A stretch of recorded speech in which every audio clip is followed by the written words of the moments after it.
నమస్తే, welcome to YR TV. నేను అనిత్.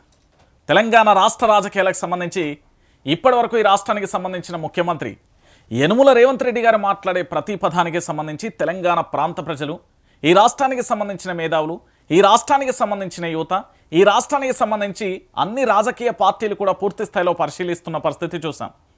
ఇప్పటికే రాష్ట్ర ముఖ్యమంత్రి అధికారంలోకి వచ్చిన తర్వాత ప్రతి నెలలో ఒక్కొక్క రకంగా ఒక్కొక్క బూతును మాట్లాడిన విషయం అందరికీ తెలిసిన విషయమే. కానీ ఈసారి ఏకంగా రాష్ట్ర ముఖ్యమంత్రి గారు మాట్లాడిన భాష కాస్త ఇబ్బందికరంగా, కాస్త ప్రభుత్వాన్ని ఎన్నుకునే సమయంలో జాగ్రత్తగా ఉండండి ఓటర్ మహాశైలరా అన్నట్టుగా ఇండైరెక్ట్గా సంకేతం ఇచ్చినట్టే అనిపించింది. ఎందుకంటే 2001 నుంచి 2014 వరకు తెలంగాణ ఉద్యమాన్ని నడిపిన కేసీఆర్, 2014 నుంచి 2022 వరకు దాదాపుగా 10 సంవత్సరాల పాటు ప్రభుత్వాన్ని నడిపించిన కేసీఆర్ అంటే బీఆర్ఎస్ పార్టీకి సంబంధించిన అధినేత కల్వకుంట్ల చంద్రశేఖరరావుపై మన రాష్ట్రానికి సంబంధించిన ముఖ్యమంత్రి యనుమల రేవంత్ రెడ్డి ఏం మాట్లాడిండో ఒకసారి ఎనూరి, ఆ తర్వాత మీకు మరో అంశాన్ని కూడా చెప్పే ప్రయత్నం చేస్తాం. మన పోలీసు వాళ్ళు నోటీస్ ఇచ్చారు, మా జాతిపితకు నోటీస్ ఇస్తారని. ఎవరికి రా నువ్వు జాతిపితవు? ఎవడు నీ జాతి? వినోదరావు నీ జాత? ఎర్రబల్లి దయాకరావు నీ జాత? కుక్కడపల్లి కృష్ణారావు గారు నీ జాత? లేకపోతే తన్నీరు హరీష్ రావు గారు నీ జాత? నీ జాతికి పిత ఉండొచ్చు, మాకు మా నల్గొండకో లేకపోతే మా పాలమూరుకు నీ జాతితో ఏం పని? నీ జాతి ఏంది? నీ నీతి ఏంది? నీలాంటోడు జాతి పితయి పిల్ల మొగుడు ధోని పెట్టుకుంటే కూడా ఫోన్ లేనే సన్నాసి నువ్వు జాతి. రైట్, విన్నారు కదా, ఇది రాష్ట్ర ముఖ్యమంత్రి హోదాలో ఉండి రేవంత్ రెడ్డి గారు మాట్లాడిన మాట. జాతిపిత జాతిపిత జాతిపిత అని మాట్లాడుతున్న దృశ్యం మీరు అందరూ కూడా విన్నారు. అయితే ఇదే అంశానికి సంబంధించి కాస్త లోతుగా వెళ్ళే ప్రయత్నం చేద్దాం. 2001 కాదు, అంతకంటే కాస్త ముందుకెళ్దాం. 1969లో తెలంగాణ ఉద్యమం మొదలైంది. అప్పుడు 600 మంది విద్యార్థులు కూడా ఆత్మ బలిదానం చేసుకున్నారు. బలిదానం చేసుకున్న వారి యొక్క ఆచూకీ కూడా మనం చూసిన పాపాన లేదు. అప్పుడు ఉద్యమానికి సంబంధించి ఉమ్మడి ఆంధ్రప్రదేశ్కి సంబంధించిన పెత్తందారి వ్యవస్థకు సంబంధించి ఈ తెలంగాణలో ఉద్యమాన్ని రగిలించి వాళ్ళ స్వార్థాల కోసం, రాజకీయ పదవుల కోసం, మంత్రి పదవుల కోసం, ముఖ్యమంత్రి పదవి కోసం తాకట్టు పెట్టి తెలంగాణ ఉద్యమాన్ని అమ్ముకున్న నేతలను ఆనాడు చూసాం.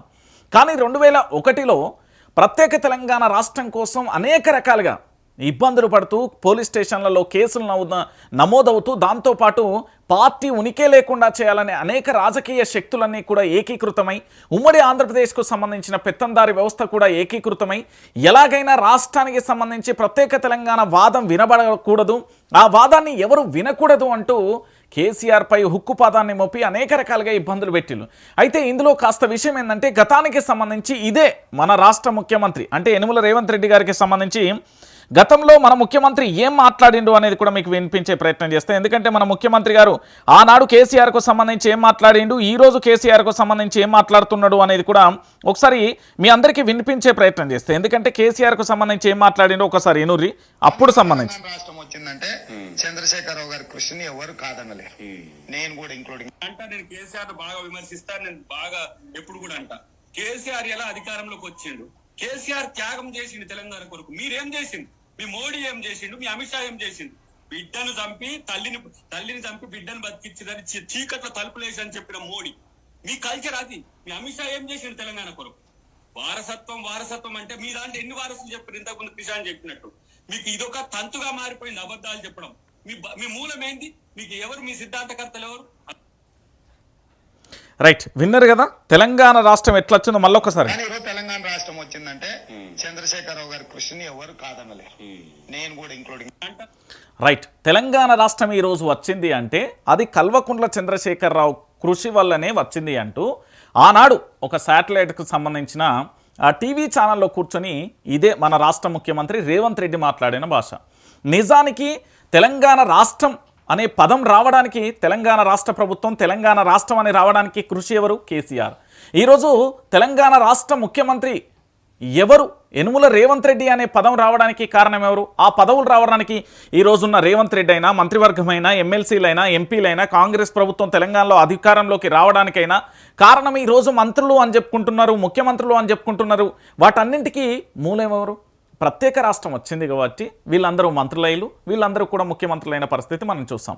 అయితే దీంతో పాటు ఉద్యమంలో మరికొంతమంది నేతలు కూడా మాట్లాడేలు. ఒకసారి దాన్ని కూడా మీ అందరికీ వివరించే ప్రయత్నం చేస్తాం. అయితే జాయింట్ యాక్షన్ కమిటీకి సంబంధించి జేఏసీని ఆనాడు ప్రొఫెసర్ కోదండరాం చైర్మన్గా పెట్టిన పరిస్థితి అందరం చూసాం. కానీ ఈ జేఏసీ మూలానికి సంబంధించి అదే కోదండరాం కేసీఆర్ గురించి ఏమన్నాడో ఒకసారి మీ అందరికీ వినిపించే ప్రయత్నం చేస్తా చూడుర్రి. స్ఫూర్తిగా ఉంది. అటు తర్వాత ఇక జేఏసీగా ఏర్పడాలనేది ఒక భావన ఉన్నా దాన్ని మొట్టమొదట చొరవ చూపింది కేసీఆర్. దాంట్లో అనుమానం ఏం అవసరం లేదు. ఆయన జానారెడ్డి గారితో మాట్లాడటం, ఇక అప్పుడు మేమందరం కూడా అప్పటికే కేసీఆర్ గారి దీక్షకు సంఘీభావంగా అందరం కలిసి పనిచేయాలని అన్ని సంఘాలతోని కలవటం. అప్పటికి తెలంగాణకి ఇక్కడ ఆఫీసులు ఎక్కడి లేవు, ప్లేస్ లేదు. ఆ గన్ పార్క్ కాడ కలుసుకునేది, ఎండకు అక్కడ కూర్చొని ఒక్కోసారి నడుములు బీక్కపోయేది. లేకపోతే ఎప్పుడైనా ఒకసారి ఏదైనా ఇంటి దగ్గర కలుసుకోవటము అట్లా చేసి మొత్తానికైతే ఆ యూనివర్సిటీ ఉద్యమాన్ని కాపాడుకోవటము, పిల్లలు ఒక్కలే ఉద్యమం రైట్, విన్నారు కదా. జేఏసీని ఏర్పాటు చేయడానికి కూడా కేసీఆరే మూల కారణం. తెలంగాణ రాష్ట్రాన్ని తేవడానికి త్యాగం చేసింది కేసీఆర్. జాయింట్ యాక్షన్ కమిటీని ఏర్పాటు చేసింది కేసీఆర్. ఈరోజు ప్రత్యేక తెలంగాణ రాష్ట్రం వచ్చింది కూడా కేసీఆర్ వల్లనే. అదే కేసీఆర్ పూర్తి స్థాయిలో 10 సంవత్సరాలలో ఏ విధంగా కాళేశ్వరం ప్రాజెక్టులు కట్టిండు, దాంతోపాటు సంక్షేమ పథకాలను ఏ విధంగా అందించిండు అనేది కూడా మనం చూస్తాం. అయితే ఇదే కేసీఆర్ గురించి ఈటల రాజేందర్ కూడా ఏమన్నాడో ఒకసారి వినే ప్రయత్నం చేద్దాం. ముఖ్యమంత్రిగా చేసిన వాళ్ళు కేంద్ర మంత్రి పదవి అవుతారు. కోట్ల విజయభాస్కర్ రెడ్డి గారు, చెన్నారెడ్డి గారు, వెంగళరావు గారు, ఇట్లా అనేక మంది, పివి నరసింహారావు గారు, వీళ్ళు ముఖ్యమంత్రిగా అయ్యి కేంద్ర మంత్రి. అంటే మీకు ప్రోటోకాల్ అంటే ఏందో మీకు అన్ని తెలుసు కాబట్టి అంటున్నా. ఇవాళ అలాంటి కేంద్ర మంత్రి పదవిని కూడా గడ్డిపోసలాగా తెలంగాణ ప్రాంత ప్రయోజనాల కోసం విశ్లేషించాం కదా. ఎన్నిసార్లు ఎంపీలకు రాజీనామా చేసినాం ఆత్మగౌరవం కోసం, ఎన్నిసార్లు ఎమ్మెల్యేలకు రాజీనామా చేసినాం మేము చెప్పండి. అంటే అర్థం ఏంటి? పదవుల కోసం పెదవులు పూసుకునే పార్టీ కాదు, పదవుల కోసం తెలంగాణ ఉద్యమాన్ని ఎత్తుకుంటున్నాం కాదు, పదవుల కోసం నిరుద్యోగులైనటువంటి వాళ్ళు నడిపే ఉద్యమం కాదు ఇది. ఇది ముమ్మాటికి ఇది ఆత్మగౌరవ పోరాటం. ఆ పోరాటానికి దేనికైనా త్యాగం చేయడం సిద్ధం మనం. ఆ క్రమంలో కాంగ్రెస్ పార్టీకి మేము ఇచ్చిన మాట ఏంటంటే పోర్టుపోలియో లేకుండా ఉన్నాం, మీకు తెలియదా? రైట్, విన్నారు కదా. ఇది ఈటల రాజేందర్కు సంబంధించిన వర్షన్. అంటే కాంగ్రెస్ పార్టీకి సంబంధించి ఆనాడు విపక్ష పార్టీ నేతగా ఉన్న టీడీపీలో ఉన్న రేవంత్ రెడ్డి మాట, దాంతోపాటు కాంగ్రెస్లో ఉన్న అద్దంకి దయాకర్కు మాట, దాంతోపాటు ఈటల రాజేందర్ గారి మాట, అదేవిధంగా జేఏసీ చైర్మన్ కోదండరాం మాట. అంటే 2001 నుంచి కూడా వీళ్ళందరూ ఎక్కడ ఉన్నారు? తెలంగాణ ఉద్యమంలో రేవంత్ రెడ్డి పాత్ర ఏంది అసలు? గుండు సున్నా. తెలంగాణ ఉద్యమానికి రేవంత్ రెడ్డికి ఏం సంబంధం? లేనే లేదు. అయినప్పటికీ కూడా కేసీఆర్ తీసుకొచ్చిన తెలంగాణ రాష్ట్రాన్ని పట్టుకొని ఎవడు జాతిపిత, ఏంటి జాతిపిత, ఎవనికి జాతి అనే పదాలైతే రాష్ట్ర ముఖ్యమంత్రి మాట్లాడింది కదా. అదే మాటలను విపక్ష పార్టీకి సంబంధించిన ఎవరైనా నేతలు మాట్లాడేది ఉంటే ఈరోజు వాళ్ళ మీద ఎఫ్ఐఆర్లు కాకపోవా, వాళ్ళని అరెస్ట్ చేసే ప్రయత్నం చేయకపోవా, వాళ్ళకి సంబంధించి నానా హడావిడి చేసే ప్రయత్నం చేసి కదా. ఒక రాష్ట్రానికి సంబంధించి ముఖ్యమంత్రి బాధ్యతలో ఉండి ముఖ్యమంత్రి కుర్చీలో కూర్చొని ఈరోజు ముఖ్యమంత్రి ఎంత ఘోరంగా మాట్లాడుతున్నారో ఒకసారి తెలంగాణ ప్రాంత ప్రజలందరూ కూడా ఆలోచించండి. ఇంకొక మాట ఏంటంటే ఆ రోజు జాయింట్ యాక్షన్ కమిటీ అంటే అన్ని పార్టీలకు కలిపి ఒక గొడుగును ఏర్పాటు చేసి దానితో ఉద్యమ కార్యాచరణ ప్రకటించే ప్రయత్నం చేసేది. అంటే తెలంగాణ రాష్ట్ర వ్యాప్తంగా కూడా అనేక పార్టీలు ఉన్నాయి, మేధావులు ఉన్నాడు, ఇక్కడ విద్యార్థి సంఘాలు ఉన్నాయి, దాంతోపాటు అనేక ప్రజా సంఘాలు, ఆ సంఘాలు, ఈ సంఘాలు, జర్నలిస్టులు, social media, digital media, satellite media, అనేక రకాల వర్గాలు, అనేక రకాలుగా చాలామంది ఉన్నారు కదా. ఈరోజు జాతిపిత, ఎవరికి జాతిపిత, ఎవరు జాతిపిత అంటే కనీసం పలకడానికి భయపడుతూ ఉచ్చబోసుకుంటున్నారు రేవంత్ రెడ్డికి ఉచ్చబోసుకుంటున్నారు చాలామంది. ఎందుకు మాట్లాడతలేడో కూడా ఎవరు అర్థం కాని పరిస్థితి. మేధావులు దీన్ని ఖండిస్తలేరు, జర్నలిస్టులు ఖండిస్తలేరు, ప్రజా సంఘాలు ఖండిస్తలేరు, విద్యార్థి సంఘ నాయకులు కూడా ఖండించిన పరిస్థితి కనబడుతుంది. ఈరోజు 2009లో ఆమరణ నిరాహార దీక్ష చేసి ప్రత్యేక తెలంగాణ రాష్ట్రం రావడం కోసం కేసీఆర్ చేసిన కృషిని పక్కకు జరిపేళ్ళు. అంటే ఆనాడు విపక్ష పార్టీలో ఉండి వాళ్ళ స్వార్థాల కోసం ఏ విధంగా మాట్లాడేలో చూశారు. ఈరోజు అధికారం వచ్చిన తర్వాత రేవంత్ రెడ్డి మాట్లాడే మాటలు ఎంత భయంకరంగా ఉన్నాయో కూడా చూస్తున్న పరిస్థితి కనబడుతుంది. మరి రేవంత్ రెడ్డికి భయపడుతున్నారా? రేవంత్ రెడ్డికి చిచ్చు పోసుకుంటున్నారా? రేవంత్ రెడ్డికి సంబంధించి పూర్తి స్థాయిలో కూడా ముఖ్యమంత్రి పదవిలో ఉన్నాడు, ఆయన ఇచ్చే తాయిలాలకు ఆశపడుతున్నారా? లేకపోతే రేవంత్ రెడ్డి ఇచ్చే పదవులకు ఆశపడుతున్నారా? ఒక రాష్ట్రాన్ని తీసుకొచ్చిన యోధుడు, దాంతోపాటు పోరాట యోధుడు కల్వకుంట్ల చంద్రశేఖరరావు అంటే తెలంగాణ రాష్ట్రానికి జాతిపిత ప్రొఫెసర్ జయశంకర్ గారు, వీళ్ళిద్దరు మార్గదర్శకం కదా పూర్తి స్థాయిలో తెలంగాణ రాష్ట్రం అనేది వచ్చింది. మరి ఇన్ని మాట్లాడుతా అంటే తెలంగాణ సమాజం ఎందుకు మౌనంగా ఉంటుంది? రేవంత్ రెడ్డి మీద ఎందుకు తిరుగుబాటు చేయట్లేదు? ఎందుకు సోషల్ మీడియా సైలెంట్గా ఉంటుంది? ఎందుకు ట్విట్టర్ మూతమవుతలేదు?